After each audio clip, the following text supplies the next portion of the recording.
Hey there folks, thanks for tuning in again, and thank you for all the new subscribers. When your channel's this small, you do notice every person when they subscribe, so thank you, it's appreciated. So today's recipe is going to be breakfast mushroom burgers with a maple glazed sesame seed roll. So let's crack on and do it, and if you do make it, let me know. Cheers again. So the first thing we're looking to do is measure a tad of thyme. What's a tad of thyme, I hear you say? Well, a tad of thyme is that spoon.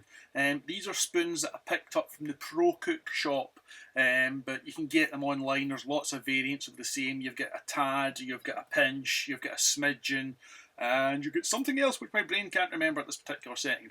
But I'll put down below in the recipe exactly what each of these are equivalents of. But I love these spoons.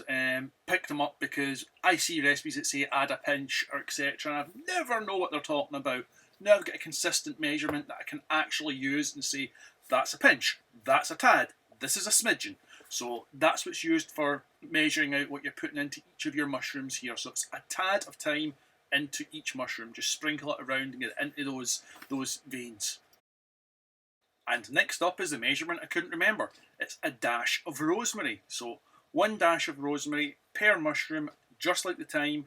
Take it, sprinkle it around, get it all round the inside of that mushroom. And next up we have a smidgen of ground black pepper. Smidgen, I love that word. Possibly because it's thought to have been derived from Old Scots. From smitch, I think is the word that comes derived from, meaning small or insignificant person or thing, if I remember right. Can't remember the exact idea of it, but you get the picture. After using those 3 less common measurements, it feels odd to say you're now adding half a teaspoon of garlic powder to each mushroom. And again, just make sure you sprinkle it right round, get it all round the veins in the centre of those mushrooms.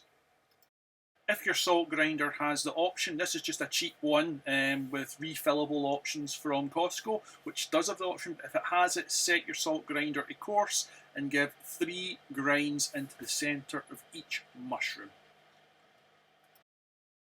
Now we're on to the liquid fillings of the mushrooms, so we're going to be adding half a teaspoon of balsamic glaze, and just like the dry ingredients, we're going to take and we're going to try and just distribute it round the centre of that mushroom so it's getting a good spread throughout it. So just that circular motion just to dip it in.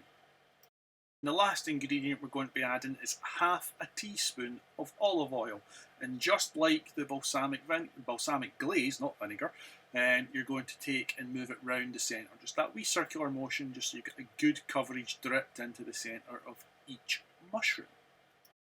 From here, all we're looking to do is wrap our mushrooms, keeping the mushrooms the same way up.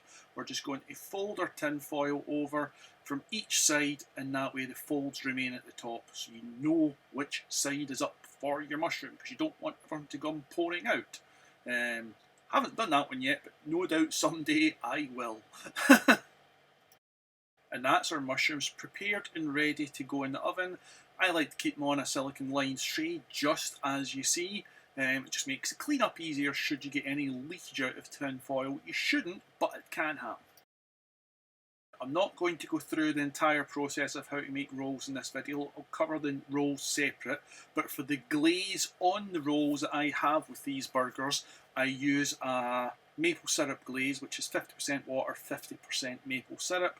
5-10 mils at most of the mixture is all you need. It doesn't take a lot. You don't want your bases getting all soggy and sticky, so you're just looking for enough to cover the top without it running everywhere.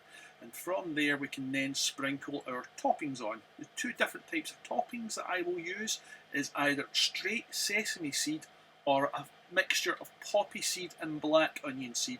Just depends on the mood I'm in.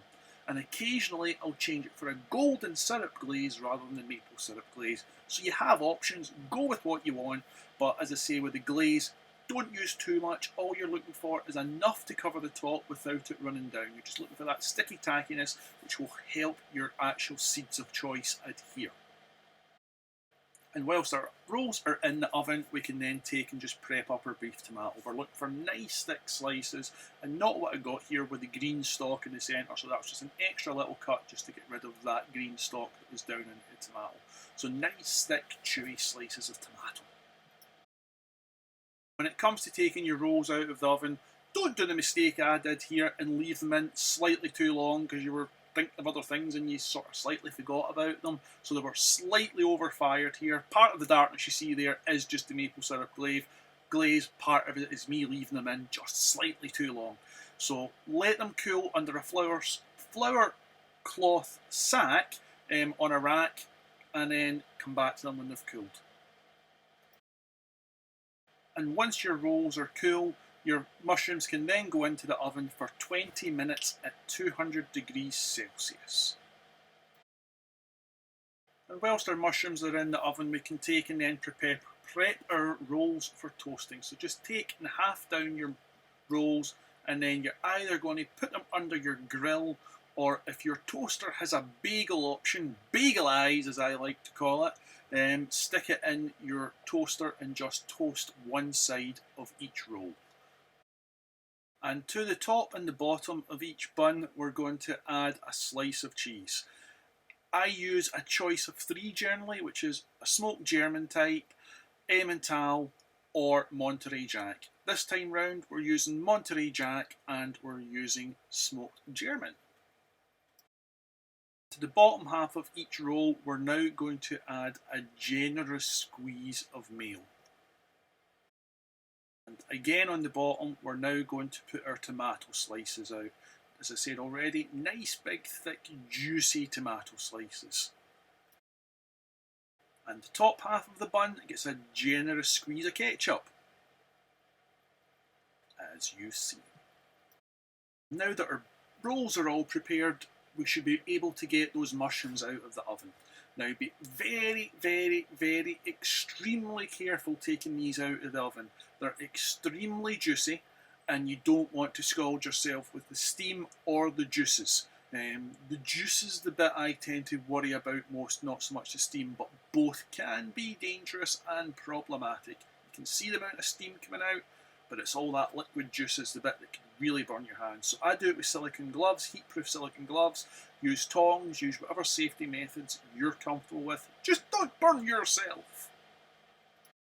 And once all your mushrooms are unwrapped, just transfer them over onto your bases using tongs and silicone gloves. Again, just so you don't get caught with that steam or those juices. Because you don't want to have spent this time making a lovely mushroom burger only to go and burn yourself with it and have to run your hands under the cold water. Not talking from experience here, not at all. So there we go, breakfast mushroom burgers. Damn tasty, damn juicy. Just be careful, the juice is scalding hot, so it's oftentimes better just to let them cool a wee bit.